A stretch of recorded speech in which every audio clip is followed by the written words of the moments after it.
Alcara Soft Water Conditioner Solution for hot water problems. Call 9399906356.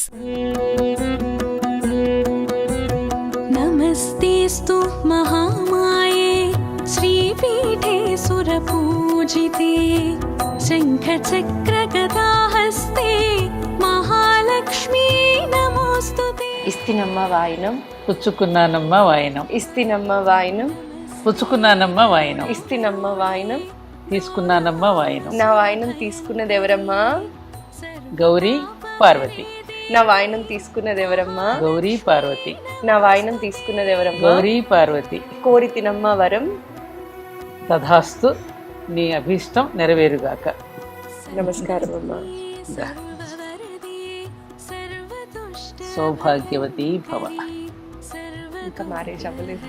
ఆహా, సౌభాగ్యానికి నీవు నాకు ఇచ్చినటువంటి ఈ గౌరవం, ఈ మర్యాద ప్రతి స్త్రీ కూడా పొందాలని, వాళ్ళు వీళ్ళు అని కాకుండా ఈ గౌరవం ప్రతి స్త్రీకి అందాలని కోరుకుంటూ, ఈ గౌరవం అందరిది.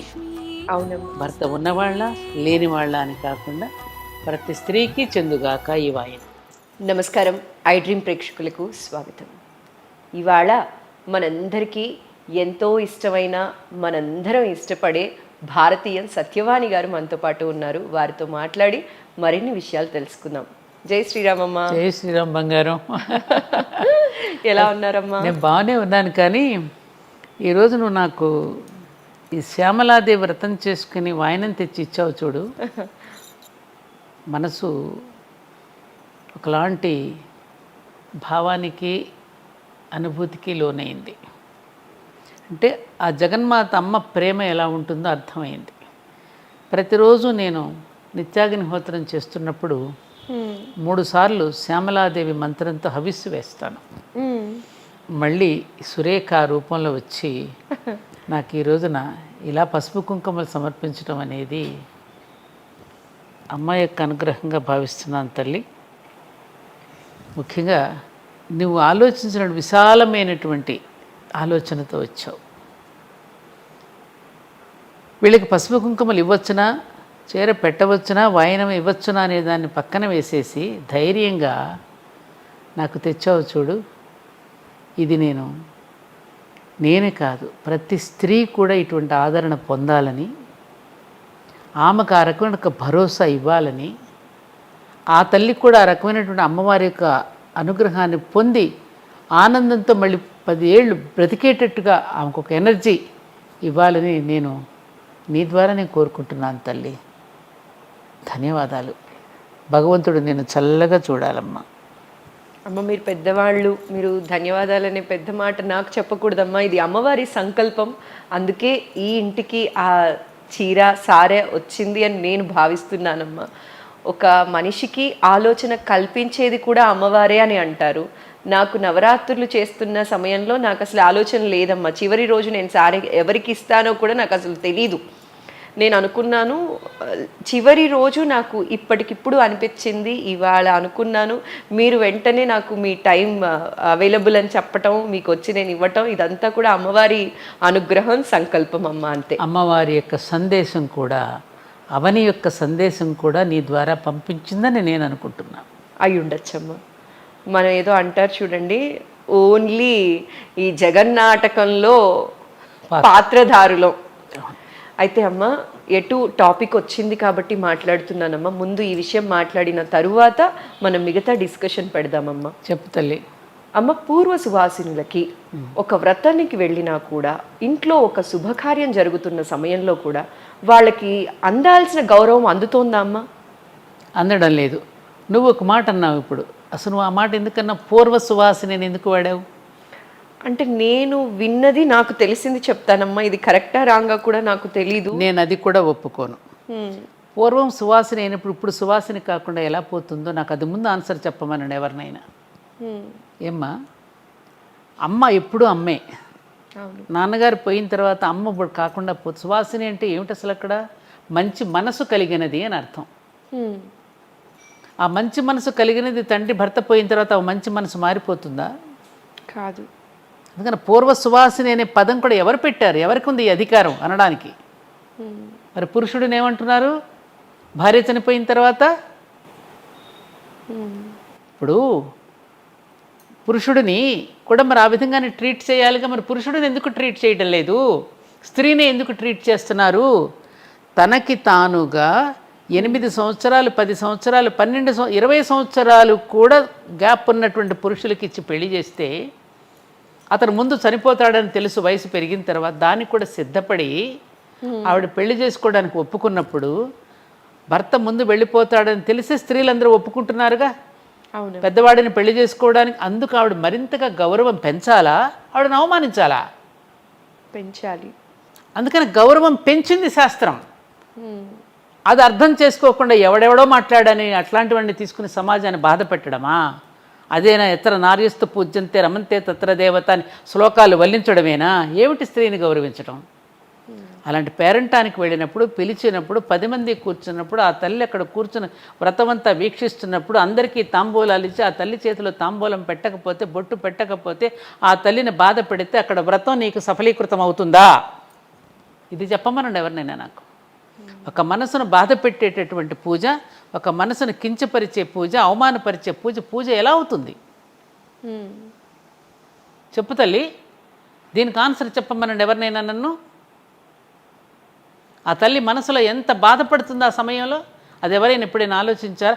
మన గుడికి వస్తారు చాలామంది, నేను బొట్టు పెడుతున్నప్పుడు గబుక్కని తల ఇలా వెనక్కి అంటే నేను చాలామందిని తప్పు, ఎప్పుడు మీరు అట్లా వెనక్కి పెట్టకండి, తల ముందుకు వచ్చి పెట్టించుకోండి అమ్మా. ఇది అందరికీ అర్హత ఉంది బొట్టు పెట్టించుకోవడానికి. ఎవరు సృష్టించిన బొట్టు ఇది? భర్త వచ్చి కొత్తగా క్రియేట్ చేశాడా? చిన్నప్పటి నుంచి మనం పెట్టుకోవాల్సిన బొట్టు ఎందుకు పెట్టుకుంటున్నాం? గాజులు ఎందుకు? దాని వెనుక ఒక పరమార్థం ఉంది. అది మానస సరోవరం, అక్కడ త్రివేణి సంగమం, అక్కడ భగవంతుడు ఉంటాడు, ఆజ్ఞాచక్రం ఉంటుంది. బొట్టు అనేది పురుషులు పెట్టుకుంటారు, స్త్రీలు పెట్టుకుంటారు. ఆ తర్వాత ఆ విషాదమైన విషణ్ణ వదనాన్ని చూస్తే ఇంట్లో వాళ్ళందరికీ మనసు బాధ కలుగుతుందిగా. ఇంట్లో వాళ్ళందరినీ సంతోష పెట్టడానికి ఉంటామా, మన అందరినీ బాధ పెట్టడానికి ఉంటామా? భర్త చనిపోయిన తర్వాత ఆ భర్త మూర్తి ఇంకా పెరిగి ఆవిడ హృదయం మరింత పెద్ద స్థానాన్ని సంపాదిస్తాడు తప్ప, పోయిన తర్వాత ఆమె నిర్లిప్తంగా ఉండాల్సిన అవసరమే లేదు. ఆ జ్ఞాపకాలతో ఉంటుంది. జీవితంలో ప్రయాణం చేసాం అంతవరకు. రైల్లో ప్రయాణం ఎవరి స్టేషన్ వస్తే వాళ్ళు దిగిపోతారు. ఇది కదా మనకు ఆధ్యాత్మికత తత్వం మనకు నేర్పింది. సమాజంలో అందరిని కించపరచుకోవడానిక, అటువంటి తల్లులను బాధ పెట్టడానికి ఇది కరెక్ట్ కాదమ్మా. ఆ పూర్వ సువాసిని అనే పేరు కూడా ఎవరు వాడక్కర్లేదు, మనకి అట్లాంటి టైటిల్స్ ఎవరు ఇవ్వక్కర్లేదు కూడా. ఏంటి వీళ్ళు ఇచ్చేది మనకు టైటిల్స్? ఏమిటా పూర్వ సువాసిని? ఇప్పుడు కాదా? ఆవిడెప్పుడు సువాసినే, ఆవిడెప్పుడు శ్రీమతే, ఆవిడెప్పుడు సౌభాగ్యవతి, ఆవిడెప్పుడు సుమంగళే. లాస్ట్ టైం నీకు చెప్పినట్టు గుర్తు నాకు, బృహత్ సంహితలో వరాహమిహిరుడు చెప్పినటువంటి 17 శ్లోకాలు కనుక చదివితే అర్థం చేసుకుంటే ఆయన ఏం చెప్పాడో మనకు అర్థమవుతుంది. ఎక్కడ చెప్పలేదే, సర్వము సారవంతమే ఆవిడ ఎప్పుడు సుమంగళే అనే చెప్పాడు ఆయన. మరి అది చదివి మరి ఇదెందుకు చేస్తున్నారు? భగవంతుడు మంచిగా బ్రతకమని, వేదాలు మంచిగా బ్రతకమని, తోటివాడిని ప్రేమించమని, తోటి స్త్రీని ప్రేమించమని చెబితే అది మాత్రం మనకి చెవికెక్కదా? చీపురు ఎక్కడ పెట్టాలి, దీపాలు ఎలా వెలిగించవచ్చు, ఇలా వెలిగించవచ్చా, ఇటువంటి చెత్త ప్రశ్నలకు మాత్రం రెడీగా ఉంటాం మనం. శాస్త్రం చెప్పింది మాత్రం, వేదం చెప్పింది మాత్రం వినమా? దేవుడు చెప్పింది మాత్రం మనకు, దేవుడు నేను చెప్పినట్టు వినాలిగా, నువ్వు చెప్పినట్టు నేను వినను అంటాడా దేవుడు? ఇది దేవుడు మెచ్చుకుంటాడా? దీనికి ముందు నాకు సమాధానం చెప్పండి అమ్మా. ఈ పద్ధతిని మరొక స్త్రీని ఇలా అవమానపరిస్తే నువ్వు శుభకార్యాలు చేసుకుంటున్నప్పుడు భగవంతుడు ఇది మెచ్చుకుంటాడా? ఖచ్చితంగా మెచ్చుకోవడం. చెప్పండి. కుంతి అలాగే ఉందా? కౌసల్య, సుమిత్ర, కైకేయులు అలాగే ఉన్నారా? అలాగేనా? రాముడు ఏం చెప్పాడు? నీకు భర్తతో ఉట్టేటటువంటి ఆ ఒక్క రకమైనటువంటి ఏదైతే ఉందో దాంపత్య ధర్మం తప్ప మిగతా అవన్నీ కూడా నువ్వు అనుభవించవచ్చమ్మా, అన్నీ ఇస్తానమ్మా నీకు అన్నాడే రాముడు. తన రామరాజ్యంలో ఎవరైనా స్త్రీ బాధపడుతూ ఉంటే ఓదార్చడానికి వెళ్ళి ఏం చెప్పాడు? ఆ దాంపత్య సుఖం అనేది తప్ప మిగతా అదన్నీ నువ్వు అనుభవించమనే చెప్పాడుగా. మరి అక్కడ ఏమిటి అర్థం? అంటే ఏమిటి? నువ్వు బొట్టు వేసుకోవచ్చు, నువ్వు ఎప్పుడు కూడా సౌభాగ్యవతిగానే ఉండమనే కదా చెప్పాడు. ఏమ్మా? అవునమ్మా. ఎందుకనంటే కొంచెం ఆవేశపడ్డాను, ఏమనుకోవద్దు. అయ్యో లేదమ్మా, తెలుసుకోవాలి. ఎందుకంటే మాకు కూడా ఏమైపోయింది అంటే అందరూ పూర్వ సువాసినులు అనటం అదొక గౌరవంగా అన్నట్టే అనుకున్నాం, కానీ అంతే తప్ప ఇందులో ఇలా కూడా మళ్ళీ మనం వాళ్ళని గుచ్చి గుచ్చి బాధ పెట్టినట్టు అవుతుంది అని చెప్పి మీరు మాట్లాడుతుంటే ఒక ఆలోచిస్తున్నారు. రిటైర్డ్ ఆఫీసర్ అన్నట్టుగా ఉంది అది. ఆవిడ అక్కడ రిటైర్ అవ్వలేదు కదా, ఆవిడ ఇంకా బ్రతికే ఉంది కదా. ఇలా 10 మంది 10 సార్లు, 100 మంది 100 సార్లు అంటూ అంటూ ఉంటే అదే వాళ్ళ మనసుని చాలా బాధపడుతుందమ్మా. ఇవన్నీ కూడా ఆలోచించి మాట్లాడాలి మనం. ఆలోచించి అవతల వాళ్ళకి గౌరవం ఇవ్వాలి. మర్యాద పురుషోత్తముడు రాముడు అంటున్న రాముడు ఎక్కడ ఎవరిని అలా అవమానించలేదే. సీతాదేవి కూడా అదే అనింది కదా, తనను అవమానపరిస్తే అమ్మ నా వలన ఈ అవమానం జరిగిందంటే ఏమనింది, భద్ర ఇది నీ తప్పు కాదు, సమాజంలో నువ్వు కూడా ఒక భాగమే, ఈ సమాజం స్త్రీలను ఎలా గౌరవించాలో నేర్పలేదు కాబట్టి తప్పు సమాజానిది, ఈ సమాజానికి నేర్పించినట్టు పెద్దలది. చెప్పిన శాస్త్రాన్ని సరిగ్గా అవగాహన చేసుకోకుండా పెడర్థాలు తీసి అపార్థాలు తీసి ఇలా ప్రచారం చేశారు. మా గురుదేవులు ఎప్పుడో చెప్పారు, మంచి పరమాచార్యులు వారు, వేదాలు వణికిపోతున్నాయని. ఎందుకని, అమ్మ బాబాయ్ నా గురించి ఏ రకమైన పెడర్థాలు తీస్తారో అని వేదాలు వణికిపోతున్నాయంట. అలాగే మరి నిజంగానే దీన్ని పెడర్థాలు తీసిన లేనిపోయిన అపార్థాలు సృష్టిస్తామంటే అది మూఢాచారగాలుగా మారి వాళ్ళని చెరువు దగ్గర తీసుకెళ్ళి వాళ్ళ చేతులు గట్టిగా పట్టుకుని ఇంకా పగలగొట్టి ఆ నులక మంచం మీద కూర్చోబెట్టి ఆ 11వ రోజున వచ్చి నిజంగానే మన గరికిపాటి వారు కూడా బాగా ఖండిస్తున్నారు. నాకు చాలా సంతోషంగా ఉంది. ఆ తీసుకుని వెళ్ళి 11వ రోజు మీద పడి ఆవిడ మీద పడి ఏడవటం, ఆ దుఃఖంలో ఉన్నవాడికి దుఃఖం పోగొట్టుకోకుండా వీళ్ళందరూ అన్నీ గుర్తు చేసి ఇంకా ఏడవడం, అక్కడేదో జీలకర్ర బెల్లం లాంటిది పెట్టడం, వీళ్ళు తినేసి పాప ఏదో చూస్తే వీళ్ళందరూ ఉంటారా, రేపు భవిష్యత్తులో ఎవరికి ఏం జరగదా, అందరూ శాశ్వతంగా ఈ భూమి మీద ఉండిపోతామా అమ్మ? తోటి స్త్రీని అవమానపరుచుకుంటే ఏమవుతుంది? ఇప్పటికీ జరుగుతున్నాయమ్మా, ఇప్పటికీ.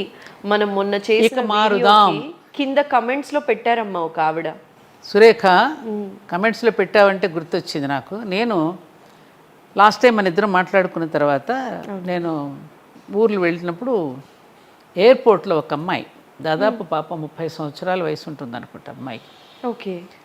గబగబా పరిగెత్తుకుంటూ వస్తుంది నా దగ్గరికి, రాజమండ్రి విజయవాడ ఊరు టౌన్ గుర్తురా. పరిగెత్తుకొచ్చి గట్టిగా కావలించుకుని నా మీద పడి ఏడుస్తోంది. నేను ఎవరు తెలియదు, ఏంటమ్మా అని. అమ్మ ముందు నన్ను మీరు కనపడినటువంటి ఆనందం ఉద్వేగంతో ముందు నన్ను తట్టుకోలేకపోతున్నానమ్మా, కొంచెం ఆగండి అని. పాప అమ్మాయి అంత దుఃఖం అంతా తీరినాక, ఏంటి చెప్పు తల్లి, ఎవరు, నువ్వు ఎందుకు ఏడుస్తున్నావు అంటే అప్పుడు చెప్పింది ఈ విషయం.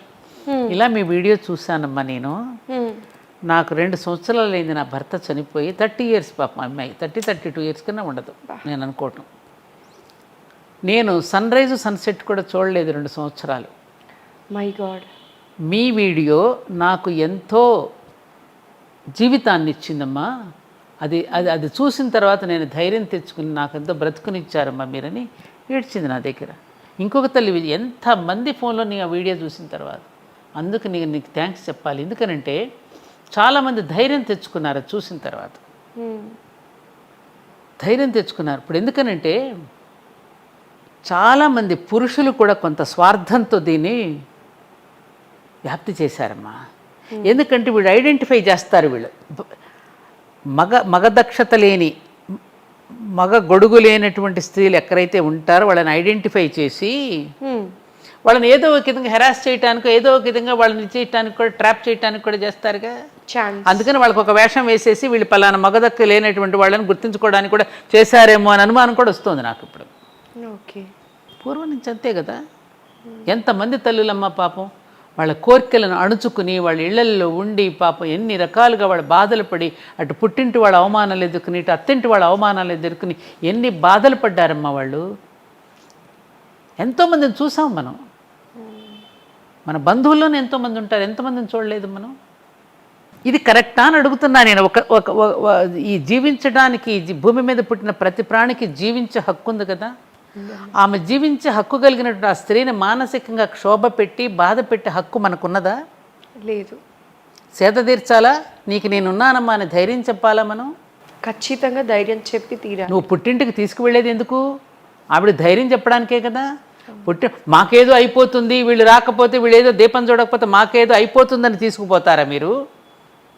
ఏమ్మా?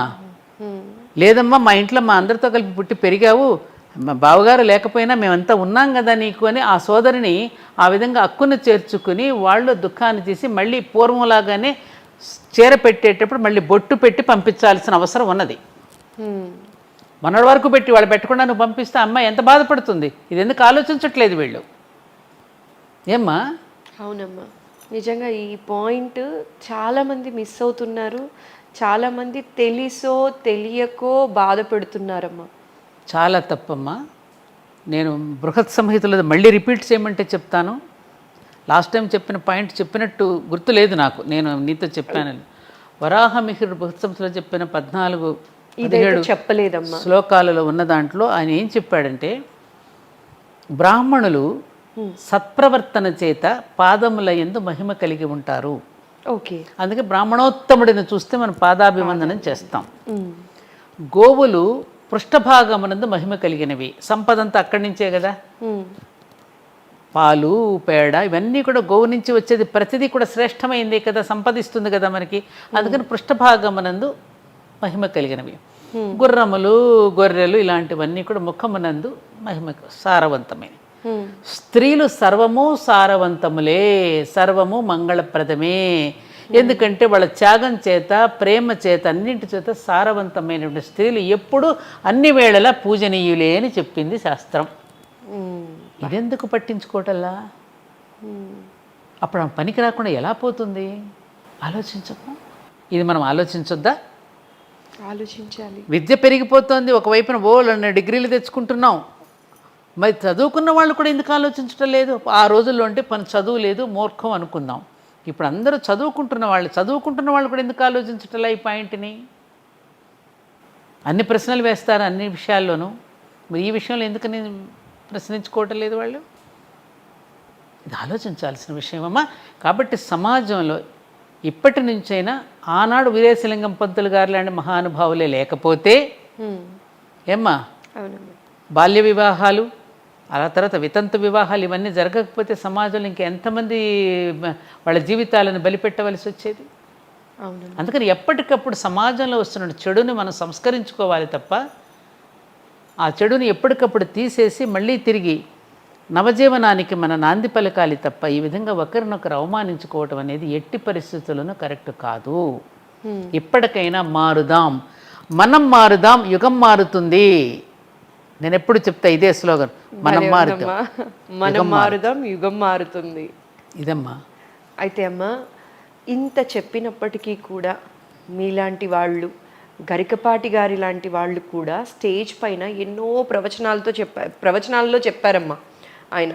అమ్మ, మీరందరూ కూడా బొట్టు పెట్టుకోండి, బొట్టు మీకు జన్మతః వచ్చింది, అంతేకాని మీరు మధ్యలో మానేయకండి. ఎవరైనా శాస్త్రం చెప్పింది అంటే కూడా కొట్టి పడేసి గరికపాటి గారు చెప్పారని చెప్పి కుంకుమని ధరించండి అని చెప్పి ఆయన బల్లగుద్ది చెప్పిన రోజులు కూడా ఉన్నాయి.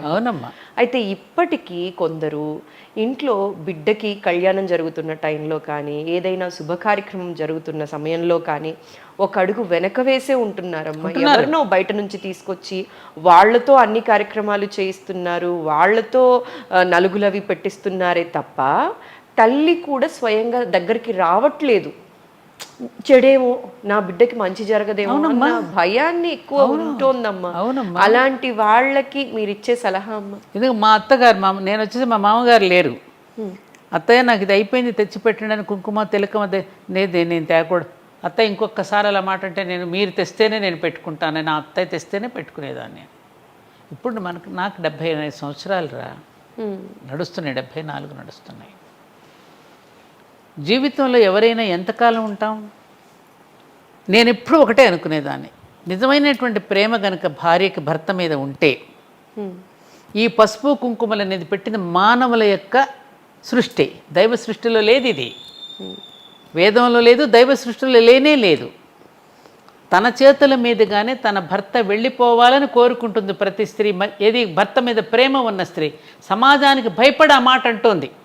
ఎందుకని? తనకు తెలుసు, తాను గనుక లేకపోతే ఒక కప్పు కాఫీ కావాలన్నా, ఏదైనా తినాలనిపించినా తనలో ఉన్నటువంటి కోరికను కానీ తన ఎవరికి చెప్పుకోలేడు. తన భార్యతోనే షేర్ చేసుకోగలుగుతాడు. దుర్మార్గుడైన భర్త అని, మంచి భర్త అని ఎవరైనా సరే. అందుకని అయ్యో పాపం నేను లేకపోతే ఈ పిచ్చి మహారాజు ఏమైపోతాడో, అనుకునేటటువంటి పరిస్థితుల్లో ప్రతి భార్య తన చేతుల మీదుగానే భర్తను పంపాలనుకుంటుందమ్మా. అదే అమ్మ భారతీయ స్త్రీ యొక్క గొప్పతనం. అది అందుకు సిద్ధపడే వివాహం చేసుకుంటుంది.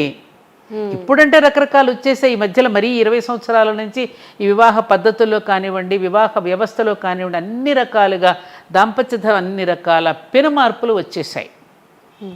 అంత పెను మార్పులు అంత అడ్వాన్స్గా ఉంటున్నా నువ్వు ఇదెందుకు అడ్వాన్స్గా ఆలోచించటం లేదు? ఇక్కడేమైంది నీ మైండు? ఇక్కడెందుకు నీ మతి చెడింది? నేను అదే కోరుకునేదాన్ని. నాకంటే ముందు తనే వెళ్ళాలని నేను ఎప్పుడు అనుకునేది. నా చేతుల మీదుగానే నేను పంపించుకోవాలి. అలా కోరుకునేటప్పుడు కరెక్ట్ అయినటువంటి ప్రేమ. ఒకటి తల్లి, మాస్టర్ గారు ఎప్పుడు అనేవారు, మా ఇక్కిరాల కృష్ణమాచార్యుల మాస్టర్ గారు, పరిణామం అనే నిచ్చెన మీద వెళుతూ ఉంటాం కదా, ఆ నిచ్చెన మీద వెళ్ళినప్పుడు ఆ పరిణామాలు ఎవరి నిచ్చెన మెట్లు వాళ్ళకు ఉంటాయి. ఆ మెట్టు మీద వాళ్ళ నిర్ణయాలు వాళ్ళు తీసుకుంటారు. ఎదిగిన కొద్దీ వాళ్ళ నిర్ణయాలు వాళ్ళు తీసుకుని, నిర్ణయం మన తీసుకుని నువ్వు ఇలా ఉండాలని చెప్పడం అనేది అధర్మం. నిర్ణయం వాళ్ళనే తీసుకొని వాళ్ళు ఎలా ఉండాలో. నాకెందుకండి, నేను ఒక నిర్లిప్తత బ్రతికే వాళ్ళు కొందరు ఉంటారు కదమ్మా. అందుకని నిర్ణయం అనేది ఆవిడకు వదిలిపెట్టాలి. నువ్వు బలవంతంగా తీసుకెళ్ళి ఇలాగే ఉండాలని మాత్రం చెప్పడం అనేది అధర్మం. ఇది లోకంలో కనుక ఒకసారి పరిశీలిస్తే సత్యం మనకు బోధపడుతుంది. మాస్టర్ గారు చెప్పిన మాటే నేను చెప్తున్నా ఇక్కడ. ఎవరిని ఇచ్చిన వాళ్ళకు ఉంటుందిగా, ఎవరి పరిణామ దశలో వాళ్ళ ఎదుగుదల ఉంటుందిగా. అవును, నువ్వు చూడు, సమాజంలో ఎంతోమంది మహిళలను నువ్వు చూస్తూ ఉంటావు. అందుకని ఇలాగే ఉండి ఇలాగే పెట్టుకుని తీరాలి అని ఎవరు చెప్పకూడదు. చెప్పడం అది ఎక్కడ ధర్మం కాదు. అమ్మ, అయితే వ్రతాల గురించి ఎటు మాట్లాడుతున్నాం కాబట్టి ఇంకొక పాయింట్ నేను మీ దగ్గర నుంచి మాట్లాడిద్దాం అనుకుంటున్నానమ్మా. అది నేను ఇంకొకటి, నువ్వు ఎలాగో అన్నావు కాబట్టి నీ ద్వారా మన మహిళా లోకానికి ముఖ్యంగా ఈ విషయాల పట్ల పురుషులు అంతగా పట్టించుకోరు. ఎక్కడైనా ఛాందస్ పురుషులు ఉంటే ఉంటారు. స్త్రీ లోకానికి, నా సోదరీమణులకి అందరికీ నేను నీ ద్వారా నేను విన్నవించుకుంటున్నది ఏంటంటే, అమ్మా, ప్రతి స్త్రీ కూడా దేవతామూర్తే. అటువంటి స్త్రీలు ఎక్కడైనా మీకు తారసపడినప్పుడు, మన గృహాల్లో ఉన్నప్పుడు తప్పకుండా వాళ్ళని ఆదరించండి. అందరితో పాటు వారికి కూడా తాంబూలం ఇవ్వండి. అప్పుడే అమ్మవారు కూడా సంతోషపడుతుంది, విష్ణుమూర్తి కూడా సంతోషపడతాడు, లక్ష్మీదేవి కూడా సంతోషపడుతుంది. తప్ప ఇది మరొక చెడేదో జరుగుతుందనే భావన మీకు ఉండవద్దు. మామూలుగా మనమే అనుకుంటాం కదా, మన రాత ఎలా ఉంటే అలా రాసిపెట్టినట్టు జరుగుతుందని. అలాంటప్పుడు ఒక స్త్రీమూర్తికి తాంబూలం ఇస్తే మనకేదవుతుందని భయం ఎందుకు మనకి?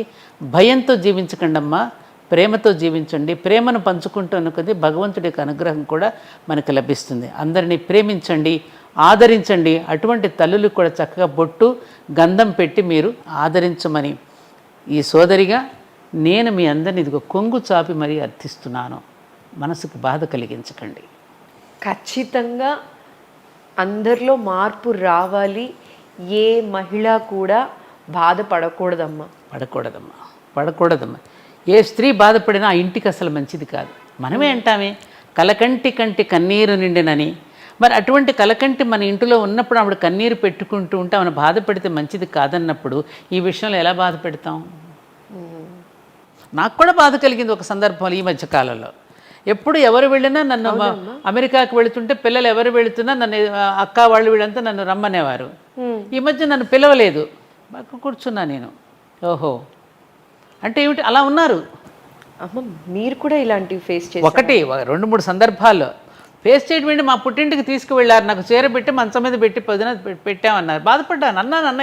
అన్నయ్య నిన్నటి వరకు పనికొచ్చాను నేను, ఇవాళ మీరు ఎందుకు బొట్టు పెట్టి పెట్టలేదు నాకు అని అడిగాను.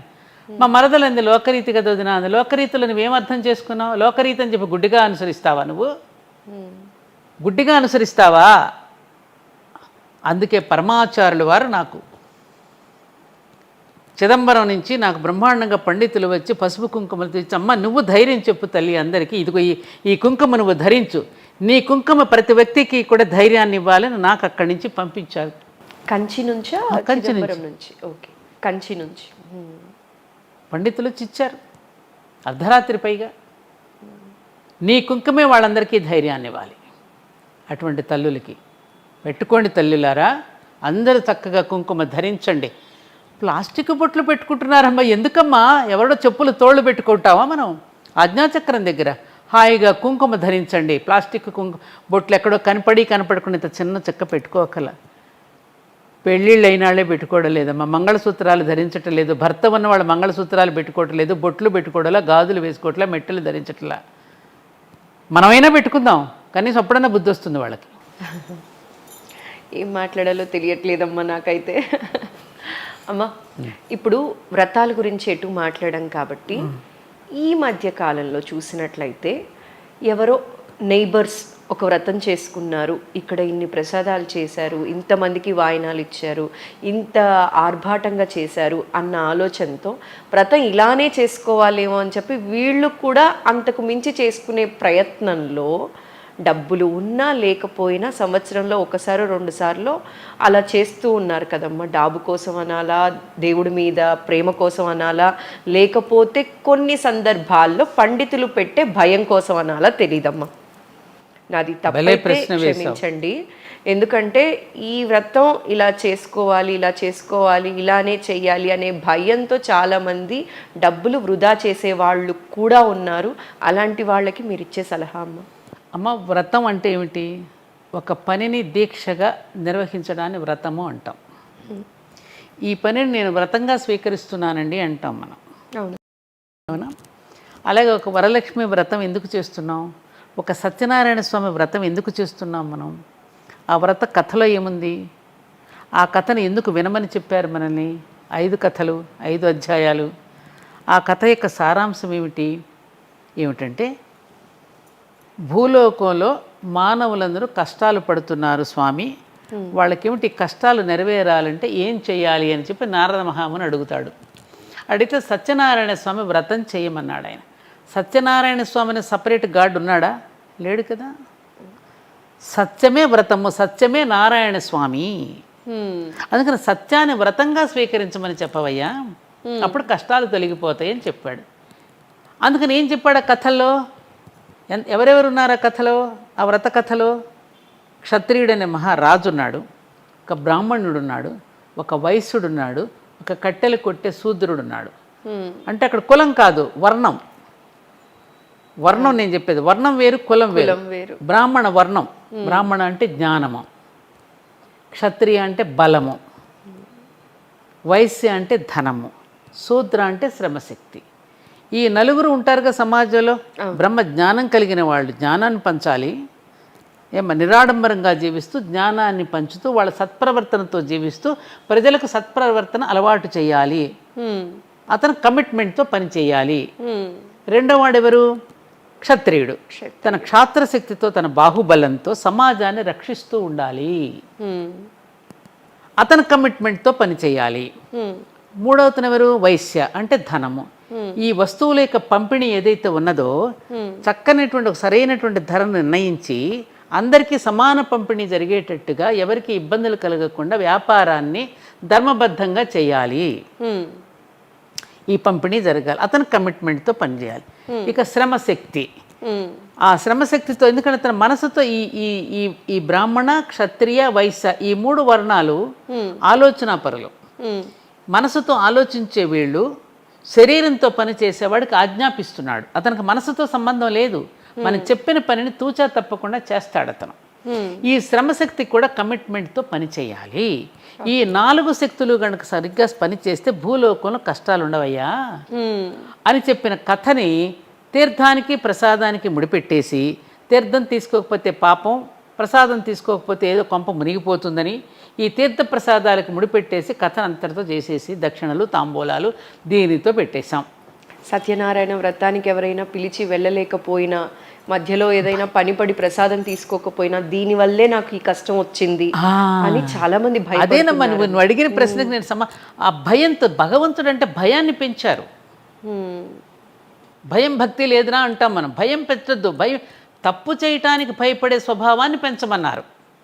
మనం ఏం చేస్తాం? తప్పులు చేయండిరా, ఈ వ్రతం చేసేస్తే పోతుందని చెప్తున్నాం. పోతుందా? అమ్మవారు పాపనాశిన్యై నమః అంటే ఏమిటి? పాపాలను పోగొట్టేదని కాదు అర్థం. నేను పాపాలను చెయ్యనీయకుండా చేస్తుంది ఆమెను ఆరాధిస్తే. ఎంత మీనింగ్లు, ఎంత తేడా ఉంది, తిరగబడే అర్థాలన్నీ. అలాగే సత్యనారాయణ స్వామి వ్రతం కానీ, అలాగే ఇప్పుడు ఈ 4 కమిట్మెంట్ పనిచేసే కష్టాలు ఎందుకు ఉంటాయి? ఇప్పుడు మన కష్టాలకు కారణం ఏమిటి? మనం కమిట్మెంట్తో పని చేయట్లా, ప్రకృతితో నేచర్తో మనం శృతి కలుపుకోకుండా మన ఇష్టం వచ్చినట్టు మనం జీవించేస్తున్నాం. మనకు తోచినట్టు మనం బ్రతికినప్పుడల్లా మనకు కష్టాలు వచ్చేస్తున్నాయా రావట్లేదా? కాబట్టి కష్టాలకు కారణం అదిరా బాబు. ఈ నాలుగురిని చక్కగా కమిట్మెంట్తో పనిచేయమని సమాజం బ్రహ్మాండంగా ఉంటుంది. ఇప్పుడు శ్రమ సంస్కృతి నాశనం చేసామా? మీరు ఏమీ తేవక్కర్లేదురా, మీకు అన్నీ ఇంటికే మేము పంపించేస్తాం, మీకు ఆ పథకం ఈ పథకం, ఎన్ని పథకాలు వచ్చేసినాయి ఇప్పుడు. మీరేమీ శ్రమ పడకుండా అన్నీ మీరు ఇంట్లో కూర్చొని తినండి హాయిగా, ఓటు మాకు వేయండి. ఇదే కదా మనం చేస్తున్నాం. అలాగే నువ్వు అన్నట్టుగా ఈ వ్రతాలు ఈ పూజలు నోముల్లో కూడా దాని అంతరార్థం పోకపోకుండా ఎన్ని దండలతో మనం అలంకరించుకున్నాం, ఎన్ని కొబ్బరికాయలు కొట్టాం, ఎన్ని రకాలుగా వచ్చిన బంధువులకి రిటర్న్ గిఫ్ట్లు ఇచ్చాము, మనం పెట్టినటువంటి పూజాలంటే ఎన్ని వాట్సాప్లో మనం షేర్ చేసుకున్నాం. దీని మీద పెడుతున్నటువంటి దృష్టి మనం అంతరార్థంలోకి వెళ్ళి మన జీవితానికి అన్వయించుకోవడానికి మనం ఉపయోగపెట్టుకోవడం. అలాగే చారుమతి వరలక్ష్మి వ్రతం ఉంది. చారుమతి అంటే అందమైన మనసు కలిగినది అని అర్థం. ఆవిడ ఎలా జీవించిందో తలచి ఒక గొప్ప పండితురాలుగా ఉంటూ మంచి కళలను చక్కగా అభ్యసించినది అనేటువంటిది, అత్తమామలను గౌరవిస్తూ, ఇంటికి వచ్చిన బంధువులను గౌరవిస్తూ, తన కాలనీలో ఉన్న వాళ్ళందరినీ కూడా ఒక చోటకి పిలిచి అందరం కలిసి చేసుకుందామనే కలిబిడితనము, ఇవన్నీ కూడా వస్తాయి కదా. అప్పుడు ఆవిడ నీ గుణాలను చూసి నేను మెచ్చుకుంటున్నాను చారుమతి, నేను చూస్తే ముచ్చటేస్తోంది నాకు, పలానా శుక్రవారం నా ఇంటికి వస్తానమ్మా నేను అని తనకు తానుగా ఈవిడని వరించింది. వరలక్ష్మి చారుమతిని వరించి వచ్చింది. చారుమతి మా ఇంటికి రమ్మని ఏం కోరుకోలా. అంటే ఎక్కడ గుణాలు ఉంటాయో అక్కడికి భగవంతుడు వస్తాడు అనేది అర్థమైందిగా. అవునమ్మా. భగవంతుడికి గుణాలు లేవు, గుణములలో భగవంతుడు ఉంటాడు. కాబట్టి చారుమతిని ఆమె ప్రేమించి గౌరవించి తన ఇంటికి వచ్చింది. అబ్బా నేను ఒక్కదాన్నే పొందకూడదు అది, మీరందరూ రండర్రా అని అందరినీ పిలుచుకొచ్చింది. అందరూ ఫలితాన్ని పొందే ఇదమ్మా. మరి ఇవి ఎక్కడున్నాయి మనకి? ఆవిడే చీర కట్టుకుంది, ఈవిడే నగలు పెట్టుకుంది, ఆవిడ ఎంత బాగా అలంకరించింది, ఎన్ని నగలతో పెట్టింది, ఎంత డాబుగా చేసింది, ఇవి ఎక్కువైపోయినాయి మనకి. ఒకప్పుడు మనం ఇన్ని లేవు కదా తల్లి మనం చేసుకునేవాళ్ళం లేదు. కాకపోతే క్రియేటివ్గా చేసుకోవడంలో తప్పు లేదు.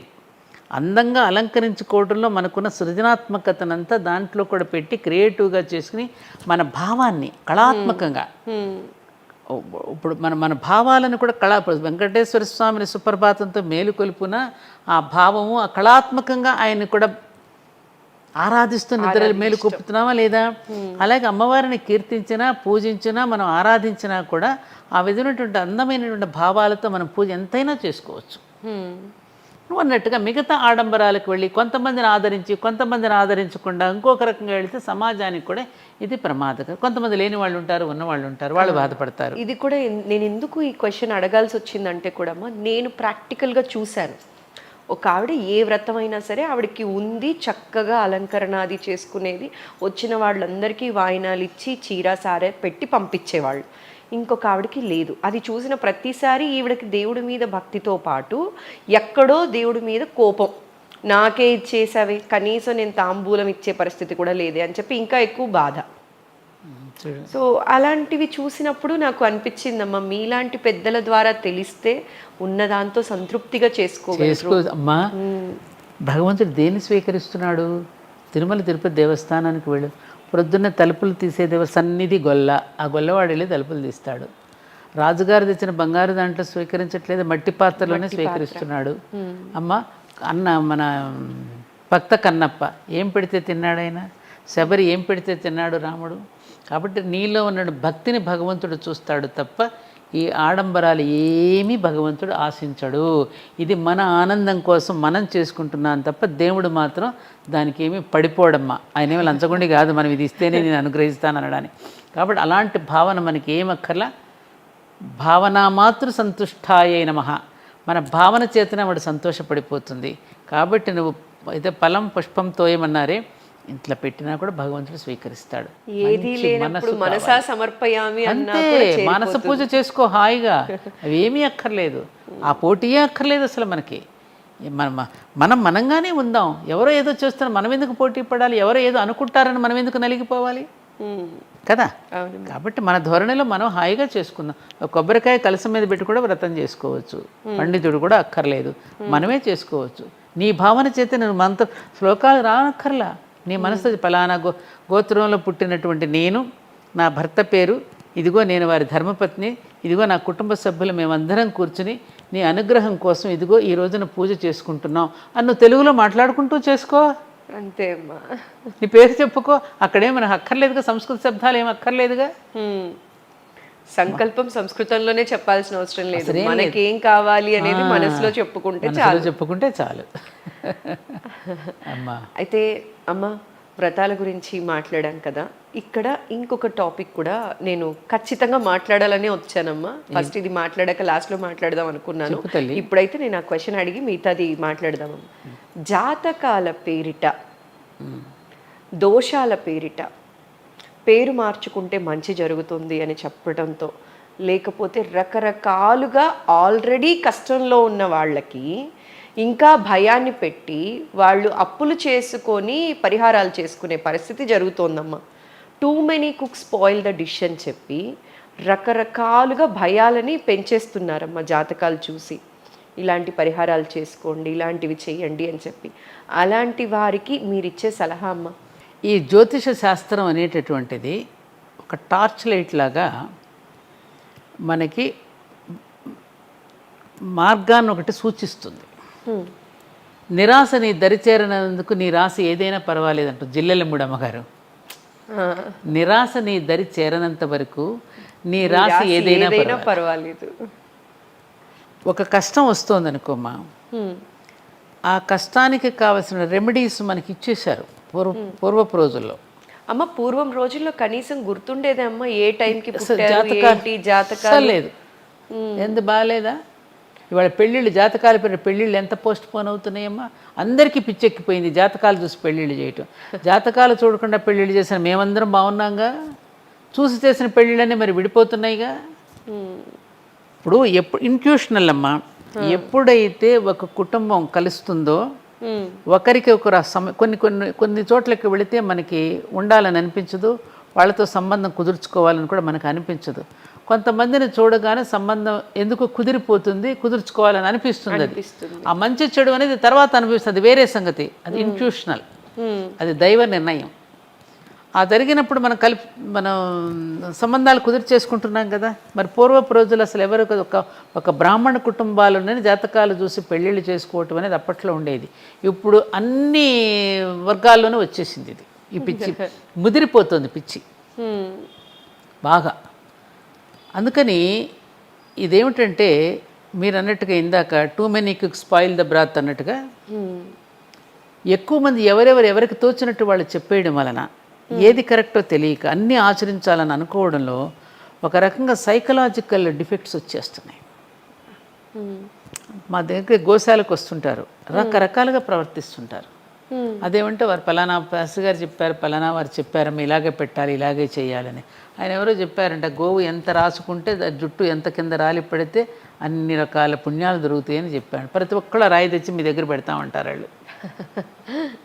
అలాంటి ఛాందసపు భావాలు ఎక్కువైపోతున్నాయి.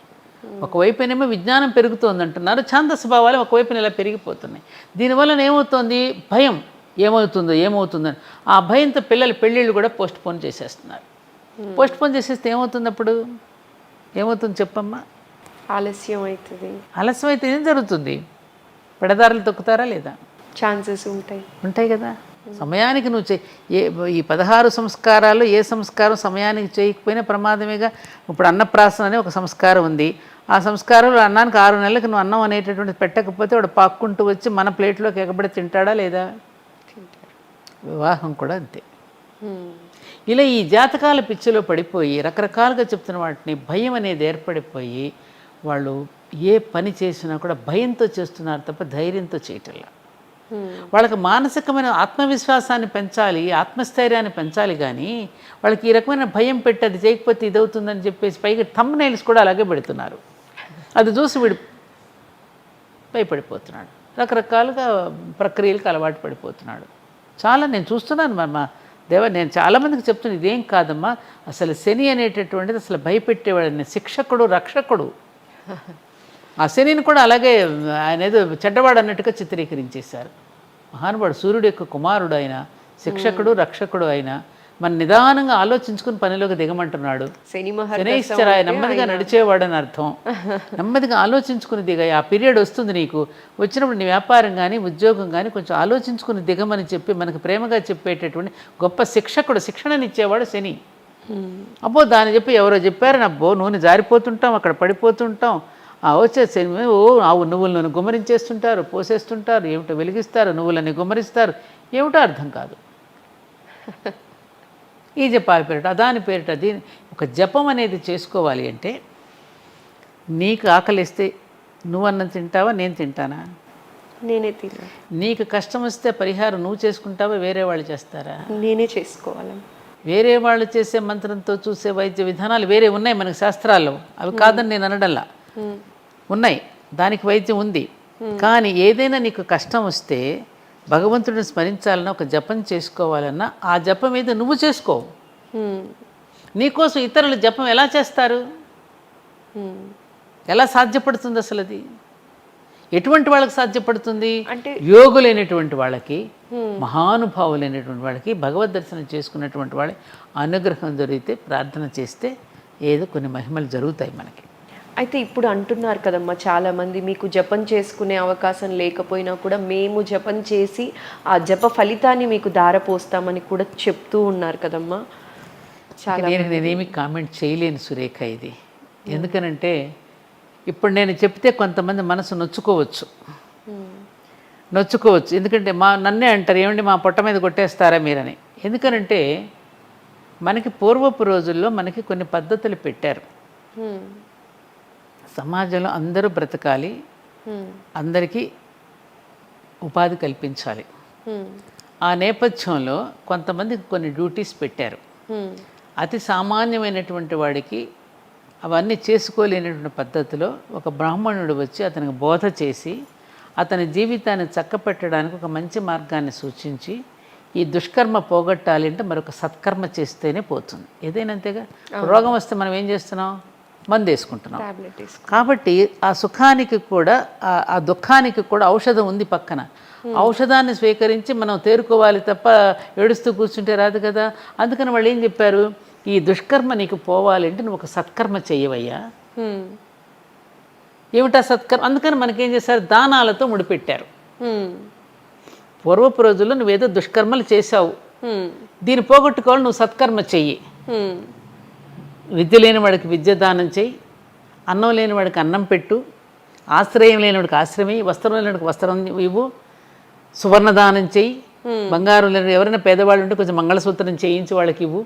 ఈ విధంగా ఏమంటే దానాలతో ముడిపెట్టి వీళ్ళ చేత సత్కర్మలు ఆచరింపచేసి ఆ కర్మ ఫలాలను పోగొట్టారు. ఓకే. అంటే ఇవన్నీ ఆచరించడం వల్ల ఏం జరుగుతుంది, ఎంతో గొప్ప ప్రమాదానికి గురి కావలసినటువంటి వాడు తక్కువ ప్రమాదంతో బయటపడతాడు. ఇప్పుడు మనకి మా మాస్టర్ బల్లి చెప్పారు ఒకసారి ఎగ్జాంపుల్. ఇప్పుడు ఎవరో తప్పు చేసిన కుర్రాడు ఉంటాడు క్లాసులో, ఒరే 100 గుంజీలు తీరా అంటాడు. వాడు 100 గుంజీలు తీస్తూ ఉన్నప్పుడు వాడి ముఖంలో ఒక పాశ్చాత్తాపం కనపడుతుంది, తప్పు చేశానని. ఆ పాశ్చాత్తాపాన్ని గమనించినటువంటి టీచర్ ఏం చేస్తాడు, మాస్టారు ఇక చాలే కూర్చో అంటాడు 50 గుంజీలు దిగాని. భగవంతుడు కూడా అంతే. నీలో పాశ్చాత్తాపం, ఆ తప్పు చేసినందుకు పాశ్చాత్తాపం కలుగుతున్న కొద్దీ భగవంతుడికి అనుగ్రహం ఉండి ఆ కర్మ ఫలాన్ని తగ్గిస్తాడు. వీటి వలన కూడా మనకు అదే జరుగుతుంది. కాబట్టి ఇది చేయాలి అంటే ఎంత చిత్తశుద్ధి ఉండాలి, మనసు దాని మీద పెట్టాలి, దానికి తగినట్టు సాధన కూడా ఉండాలి. ఓకే. ఆ సాధకులైనటువంటి వాళ్ళ దగ్గరికి మనం వెళుతూ ఉంటాం. ఆ సాధకులు ఏం చేశారు, వాళ్ళ దుఃఖాలను వాళ్ళు అనుభవిస్తారు నవ్వుతూ. గురువు దగ్గరికి వెళతామమ్మా, ఆయనకి దుఃఖం లేదు, బోలెడంత దుఃఖం ఉంది ఆయనకి కూడా, కానీ ఆ దుఃఖాన్ని ఆయన నవ్వుతూ భరిస్తాడు, మనం ఏడుస్తూ వాళ్ళ దగ్గరికి వెళతాం. అంతే తేడా. అందుకని నేనేమంటానంటే ఇప్పుడు మనం చెప్పవలసినటువంటి వాళ్ళం కూడా ఎవరైతే సమాజాన్ని మేలుకొల్పవలసినటువంటి వాళ్ళు బాధ్యత తీసుకుంటున్నారో, మంచి చెప్తున్నారు, ఆ మంచిని కూడా మంచిగా చెప్పి అతనిలో ఒక మేలుకొలుపు తెచ్చి ఈ విధమైనటువంటి ఎడ్యుకేషన్ చేయడం అవసరం అంటున్నాను నేను. ఇంకా ఛాందస భావాలకు తీసుకుని వెళ్లకుండా, వాళ్ళని ఎక్స్ప్లాయిడ్ చేయకుండా, వాడి బలహీనతని వాళ్ళు సరైన మార్గంలో పెట్టుకుంటే సమాజం ఆరోగ్యంగా ఉంటుంది. నువ్వు అనుకున్నట్టుగా భయభ్రాంతులకు లోను కాకుండా భగవంతుడిని ప్రేమగా సేవించుకునేటటువంటిది, ప్రశాంతంగా భగవంతుడి సన్నిధిలో కూర్చునే అవకాశం వస్తుంది. అదే అమ్మా ఇప్పుడు నాకు అలానే అనిపిస్తూ ఉంటుంది. ఎందుకంటే జాతకం చూశారు, ఒక దోషం ఉంది అని చెప్పారు. ఇంత ఖర్చు పెట్టి ఇంత చేసుకోవాలి అనే కంటే ఇంకేదైనా వేరే రెమెడీ చెప్పి వాళ్ళని దైవానికి దగ్గర చేసే ప్రాసెస్ కూడా చెప్పొచ్చు. చిన్న మండలం రోజులు సుందరాకాండ పారాయణం చేసుకోండి అని చెప్పొచ్చు. చిన్న చిన్నవి ఉన్నాయి కదా, అలాంటివి ఏవైనా చెప్పొచ్చు. కానీ ఇలా చెప్పి భయపెట్టకూడదు. ఇదైతే ఇంకేదో అయిపోతుంది అనేటటువంటి భయపెట్టేస్తే వాడు భయానికి గురవుతాడు తప్ప భగవంతుడికి దగ్గర కాలేడు. అసలమ్మా భగవంతుడు కానీ అమ్మవారు కానీ ఎప్పుడూ కూడా భక్తుడిని కానీ మానవ జాతిని కానీ జీవరాశుల్ని కూడా ఎప్పుడు భయపెట్టదు. తన సృష్టి, తన బిడ్డలు వీళ్ళు, తన బిడ్డలమ్మ తన హక్కుని చేర్చుకుని ప్రేమగా నిమిరి వాళ్ళకి చెప్తుంది. తప్పు చేసినా కూడా వాడిని దగ్గరకు తీసుకుని నాన్న ఇలా కాదు ఇలా చెయ్యి అని చెప్పి ఒక రెమెడీ చెప్తుంది తల్లి కూడా. భగవంతుడు కూడా అంతే భయపెట్టాడు ఎప్పుడు కూడా. మనం ఎందుకు భయపెట్టాలి? భగవంతుడికి అది లేనప్పుడు మనం ఎందుకు భయపెట్టాలి వాళ్ళని? అసలు మనం ఎవరు భయపెట్టడానికి? మనకేం తెలుసని భయపెడతాం మనం? కాబట్టి నేనేం చెప్తున్నానంటే, ఇప్పుడు ఈ ప్రసార మాధ్యమాలు వచ్చిన తర్వాత ఈ పిచ్చి ఎక్కువైంది సురేఖ. సోషల్ మీడియా అంటే ఎవరికి వాళ్ళకి తన యొక్క దీనిని ఏమంటారు ఒక గ్లామర్ పెంచుకోవడానికను ఆ రకంగా సోషల్ మీడియాలో రావడానికి బాగా ఇష్టపడుతున్న రోజులు వచ్చేసాయి ఇప్పుడు. సత్యాన్ని చెప్పి జాతిని బాగు చేయాలనేటటువంటి వాళ్ళు ఎంతమంది ఉన్నారు?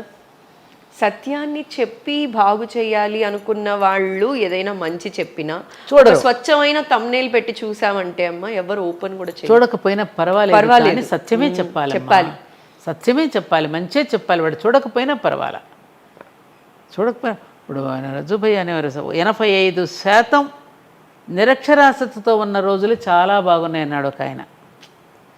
ఆ పెద్ద బాల శిష్యులను చిన్న చిన్న అంశాల పట్ల శిక్షణనిచ్చి ఎంత అద్భుతంగా వాళ్ళ కుటుంబాలని రక్షించుకున్నారు. వీళ్ళెవరు ఏ జాతకాల కోసం పరిగెత్తలేదే. సంవత్సరానికి వచ్చే 2 వ్రతాలను చక్కగా ఆచరించి వాళ్ళ జీవితానికి అన్నమేంచుకుని సత్యంతో ధర్మంతో బ్రతికారే. మరి వాళ్ళ గ్లోబలైజేషన్ పేరిట వైజ్ఞానికంగా ఎదిగేసామంటున్నాం, చాలా ఎదుగుదల వచ్చేస్తుంది అంటున్నాం, చాలా దేనిలో అభివృద్ధి చెందాం మనం? ఆలోచనలో అభివృద్ధి చెందామా? అభ్యుదయంగా ఆలోచిస్తున్నామా? ఆలోచించు. ఏది చదువు, ఏది విద్య, ఏది వివేకం, ఏది విజ్ఞానం? తోటి మనిషిని బాధ పెట్టడం అవునా? భయపడటం విజ్ఞానమా? నిర్భయంగా నిర్భీతిగా బ్రతకమని చెప్పిందే మనకి శ్రీకృష్ణుడు భగవద్గీతలో చెప్పాడే. అసలు భగవద్గీత అసలు అర్థం చేసుకున్నామా మనం ఇంతకాలం హిందువులుగా బ్రతుకుతూ? భగవద్గీత ఒక గ్రంథంలాగే మిగిలిపోయి చచ్చిపోయినప్పుడు ఏదో వేసుకోవడం సరిపోతుంది. ఎవరైనా ఎక్కడైనా భగవద్గీత వాళ్ళ ఇంట్లో ఎవరో చనిపోయారు కాబోలనుకునే దౌర్భాగ్య స్థితికి వచ్చాం మనం ఇవాళ. ఇంత అభివృద్ధి చెంది ఇన్ని రోడ్ల నిర్మాణం, ఇన్ని ఫ్లైఓవర్లు కట్టుకుని, ఓఆర్ఆర్లు కట్టుకుని, ఇన్ని రకాలుగా ప్రపంచంలో రోజు చక్కగా హాయిగా విదేశాలకు వెళుతూ హాయిగా ఎంజాయ్ చేస్తున్నాం అనుకుంటున్నాం. మనం అప్పటికన్నా ఎక్కువగా సుఖపడుతున్నామని చెప్పి గుండెల మీద చేయి వేసుకుని చెప్పుకోగలమా మనం? నిన్న మన ధ్యాన మందిరానికి ఒక సాఫ్ట్వేర్ అతను వచ్చాడు. నేను అక్కడ కూర్చుని ఉన్నా. అమ్మగారు నేను రోజు వచ్చి ఇక్కడ ధ్యానం చేసుకోవచ్చా అన్నాడు. అయ్యో అదేమిటి నాన్న, మీకోసం తప్పకుండా చేసుకోండి, మీ తోటి వాళ్ళకి కూడా చెప్పుకోండి, వచ్చి ఇక్కడ తీసే ఉంటుంది చక్కగా ఉదయం సాయంకాలం. అతను నాతో అన్నాడు, అమ్మ ఈ ఉద్యోగాల పేరిట మేము చాలా స్ట్రెస్కి గురైపోతున్నాం, ఆ స్ట్రెస్ని రిలీజ్ చేసుకోవాలంటే ఎక్కడికి వెళ్ళాలో తెలియక నేను ఇక్కడికి వచ్చానమ్మా, కాసేపు ధ్యానం చేసుకుంటే అదంతా నేను కాస్త రిలీవ్ అవుతుంది అనుకుని వచ్చానన్నాడు. మరి ఎంత స్ట్రెస్తో జీవిస్తున్నారు, మాకప్పుడు అంత స్ట్రెస్ లేదే. అంతమంది పిల్లల్ని కన్నా మా అమ్మ వీళ్ళందరూ కూడా అన్ని రకాలుగా కుటుంబాలని అన్ని రకాలుగా ఇప్పుడున్నటువంటి ఆధునిక సౌకర్యాలు లేకపోయినా అంత హ్యాపీగా జీవించగలిగారే. మరి వాళ్ళు అన్ని సౌకర్యాలు ఉండి హ్యాపీగా ఎంతవరకు జీవించగలుగుతున్నాం చెప్పు నువ్వు. నీ ఉద్దేశం ఏంటి? నేను అనే దానికి ఉందా? లేదమ్మా. అంత హ్యాపీ. ఆరోగ్య సమస్యలు ఉన్నాయా? కుటుంబ సమస్యలతో బాధపడే వాళ్ళు ఎంతమందో, కోట్ల ఆర్థిక సమస్యలు, కోట్లు ఖర్చు పెట్టి వివాహాలకు ఒక దగ్గర కోట్లు ఖర్చు పెట్టి తల్లిదండ్రులు వివాహాలు చేస్తే పిల్లలు 3-4 సంతోషంగా ఉండట్లేదు.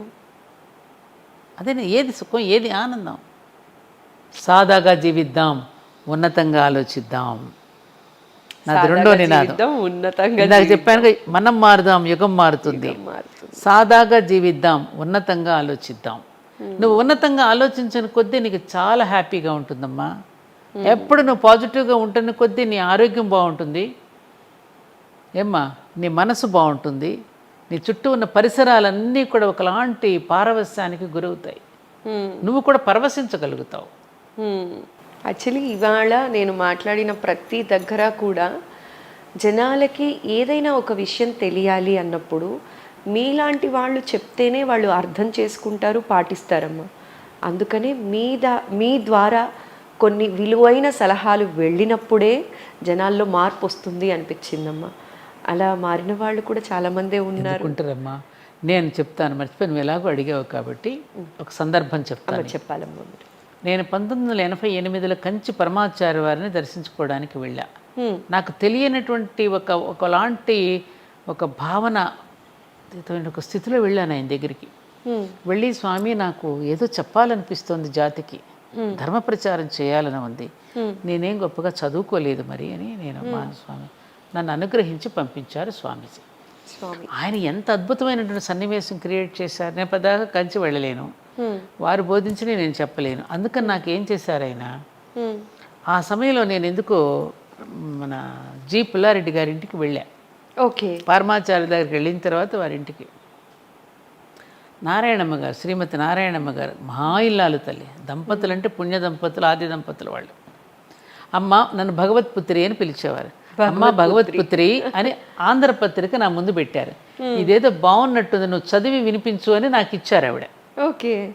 ఆర్టికల్లో ఏమిటి, దానములలో విధానము ఆర్టికల్ టైటిల్ చదివితే అమ్మకు చదివి వినిపిస్తూ నేను కూడా చదివి ఆకళింపు చేసుకుంటే ఎంత అద్భుతమైనటువంటి సందేశం ఉంది అది. ఈయనెవరో ఎక్కడుంటారు, దాని కింద ఎవరు రాశారు, డాక్టర్ మోపిదేవి కృష్ణస్వామి అని ఉంది. ఓకే. ఇది శ్రీమద్ భాగవతం దివ్య జీవన మార్గం అనేటటువంటి పుస్తకం మాస్టర్ గారు రచిస్తే దాన్ని సీరియల్స్ కింద ఈ పత్రికలో వేస్తున్నారనమాట. ఓకే. ఇది చూసి నేను విజయవాడ పనిగట్టుకుని వెళ్ళి ఆయన అడ్రస్ ఎక్కడుంటారో తెలుసుకుని, ఓకే, విజయవాడ వెళ్ళి సత్యనారాయణపురంలో వారి ఇల్లు ఎక్కడో తెలుసుకుని వెళ్ళామ్మా. గురువుగారు ఉన్నారా అండి, నేను వారిని దర్శించుకోవడానికి వచ్చాను అని నేను అడిగా. భోజనం చేస్తున్నారమ్మా, కొంచెంసేపు ఆగండి అన్నారు. ఇది 1992లో జరిగింది ఇది. సరే వంగిని చూస్తే, వంగిన నేను ఉడకట్లా చూస్తే ఆయన పీట మీద కూర్చొని భోజనం చేస్తున్నాడు. చిన్న కుర్రాళ్ళలాగా ఉన్నాడు ఆయన. ఈయన కృష్ణస్వామి అంటే నేనేంటి ఊహించుకున్నా, ఆయనకేదో వేదవ్యాసుడిలాగా గడ్డాలు ఉంటాయి, ఆయన ఏదో పెద్ద స్వామి, అందరూ కృష్ణస్వామి కదా స్వామి అనుకుని వెళ్ళి చూస్తే ఆశ్చర్యపోయాను. మాస్టర్ గారు బయటకు వచ్చారు. ఆయనకి ఎంత, నాకన్నా వయసులో చిన్న, నాకన్నా 2 సంవత్సరాల వయసు చిన్న ఆయన. 1950 కదా, 42 అనుకుంటాను నేను జన్మించింది. బయటకు వస్తే ఆయన చూస్తే ఆశ్చర్యపోయామా. ఆయన పిలిచి నన్ను దగ్గర కూర్చోబెట్టుకుని ఆ భాగవతం దివ్యజన మార్గంలో ఒక్కొక్క అంశాలు నాకు చదివి వినిపిస్తుంటే ఇప్పుడు ఒక 20 పుస్తకాలు ఆర్డర్ చేసి తెచ్చుకున్నాను. అంటే ఇది ఎందుకు చెప్తున్నానంటే, నువ్వు అన్నావు కదా మీలాంటి వాళ్ళు చెప్తూ ఉంటే, వారు తన గ్రంథాల ద్వారా చెప్పినటువంటి అనేక విషయాలు పరమాచార్య నన్ను లింక్ ఇచ్చారు. నువ్వు చదువుకోలేదని అన్నావు కదా, నాకేం తెలియదని అన్నావు కదా, కాబట్టి నీకు తెలిసేటట్టు చేస్తానని చెప్పి ఆయన మార్గం కల్పించి. ఆయన ఎవరు, ఆయనకు చిన్నప్పుడు 7 సంవత్సరాల వయసులో సరస్వతి సాక్షాత్కరించి ఆయన నాలుక మీద బీజాక్షరాలు రాసిన మహానుభావుడు డాక్టర్ కృష్ణస్వామి. ఈయన ఎక్కిరాల కృష్ణమాచార్యులు గారి శిష్యుడు. సత్యాన్వేషణ చేస్తూ మాస్టర్ గారి పరిచయం అయితే ఆయనకు దగ్గరయ్యి ఆయన ఎన్నో గ్రంథాలు రాసి అద్భుతమైనటువంటి ప్రసంగాలు. అంటే నేను ఎందుకు చెప్తున్నానంటే, ఇది నాది కాదమ్మా, నాలో ఒక ఆర్తి ఉంది ఏదో చెప్పాలని. ఈ ఆర్తిని నన్ను అనుగ్రహించినటువంటి వారు స్వామీజీ. ఆ స్వామీజీ పంపించారు ఈ పరమ గురువుల దగ్గరికి. వారు అందించినటువంటి ఆ విషయాలు ఏవైతే ఉన్నాయో, మా మాస్టర్ గారు అన్నట్టుగా పెదవి నాది పదవి నా గురువుది అన్నట్టుగా నేను చెప్పే విషయాలు ఏవి నావి కావు. ఇప్పుడు వేదవ్యాసుడు ఎవరినన్నా రాయల్టీ అడుగుతున్నాడమ్మా మనకి, వీళ్ళందరూ వ్యాసుడు చెప్పిన విషయాలేగా. ఎవరికి అర్థమయ్యేటట్టు వాళ్ళు ఒక మెట్టు దిగి వచ్చి పిల్లవాడికి అందించినట్టుగా అందించగలగడం అనేది కూడా ఒక ఆర్తి, వాడికి హత్తుకుపోవాలి వాడికి చెప్పిన విషయాన్ని.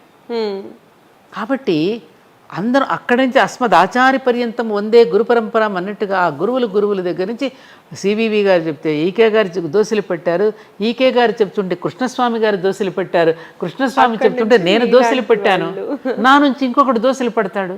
ఇది అనూచానంగా మనకు వస్తున్నటువంటి పరంపరాగతంగా వస్తున్నటువంటి విజ్ఞానం, వివేకంతో కూడినటువంటి మంచి విషయాలమ్మా.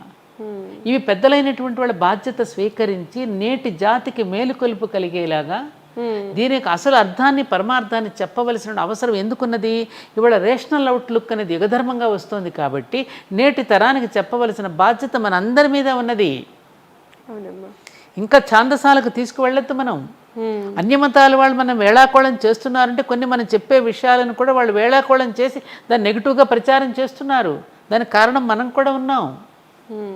మనలోనే ఫస్ట్ మార్పు రావాలి. నువ్వు అడిగిన దాన్ని నేను ఇంతగా చెప్పవలసి వచ్చింది ఏమిటంటే, నేను కాదమ్మా, ఇది అక్కడి నుంచి వస్తున్నటువంటివి పెద్దలు అందించిన విషయాలే నేను మీకు చెప్తున్నాను. మీకు ఒక విషయం గుర్తు చేయనమ్మా, లాస్ట్ టైం మనం మాట్లాడుకున్నప్పుడు ఒక మాట అన్నానమ్మా, మీరు ఏ ఇంటర్వ్యూలో కూడా మీ గురువు గారి మాట తలవకుండా మాట్లాడిన రోజు లేదు అని చెప్పి. కరెక్ట్ అమ్మా. ఇవాళ కూడా చివరికి వచ్చేసరికి గురువు గారి గురించి మాట్లాడి ఎన్ని విషయాలు చెప్పారో. నిజంగానే ఆ గురువు అనుగ్రహం మీ పైన ఎప్పుడూ ఉండాలి. మీరెప్పుడు మాలాంటి వాళ్లకు, మీ వీడియోస్ చూస్తున్న వాళ్ళకి ఆదర్శంగా నిలబడి చాలా మాకు తెలియని విషయాలన్నీ తెలియచెప్తూ ఉండాలని మనస్ఫూర్తిగా కోరుకుంటున్నానమ్మా. ఇవాళ చాలా మంచి ఇన్ఫర్మేషన్ మా వాళ్ళకి తెలియచేసినందుకు మరొకసారి స్పెషల్గా థ్యాంక్స్ తెలియజేస్తూ నమస్కారం. నమస్కారం తల్లి. భగవంతుడు మీ అందరినీ చల్లగా చూడాలి. నీ ద్వారా ప్రేక్షక మహాశయులందరికీ కూడా శుభాకాంక్షలు తెలియచేసుకుంటూ, మంచి విషయాలను 10 మందికి పంచండి, మంచిగా తెలియచేయమని చెప్పి విజ్ఞప్తి చేస్తూ అందరికీ నమస్కారం. జై శ్రీరామమ్మ. జై శ్రీరామ్.